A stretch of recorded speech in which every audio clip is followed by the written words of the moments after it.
জামাতে ইসলামীর অ্যাক্টিভিস্টরা মনে করে যে গুপ্ত থাকাটা খুব কৃতিত্বের বিষয়। আসলে এটা ভীষণ কাপুরুষের কাজ প্রথমত।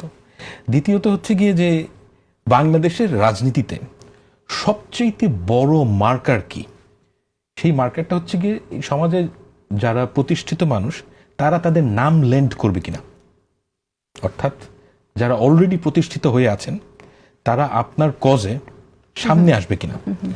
আমরা জামাতি ইসলামের ক্ষেত্রে আমি যে জিনিসটা দেখি যে যারা আগের থেকেই জামাতি হয়ে আছে, বিভিন্ন জায়গায় চাকরি টাকরি করছেন, তারা সামনে আসেন, কিন্তু কোনো নতুন মানুষ তাদের নাম লেন্ড করেন না। কেন করেন না? কারণ জামাত ইসলামী নামটার সাথে একটা ব্যাপক রকমের স্টিগমা আছে। এই স্টিগমা কাটানোর তারা চেষ্টা করছে এবং তাদের যেই মূল অস্ত্র সেটা হচ্ছে ন্যারেটিভ ওয়ার।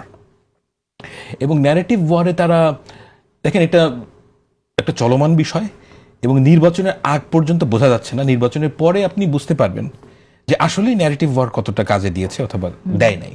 আমি ব্যক্তিগতভাবে নির্বাচন জেতার জন্য ন্যারেটিভ ওয়ারকে খুব বেশি গুরুত্বপূর্ণ মনে করি না, কারণ এটার লিমিটেশন আছে।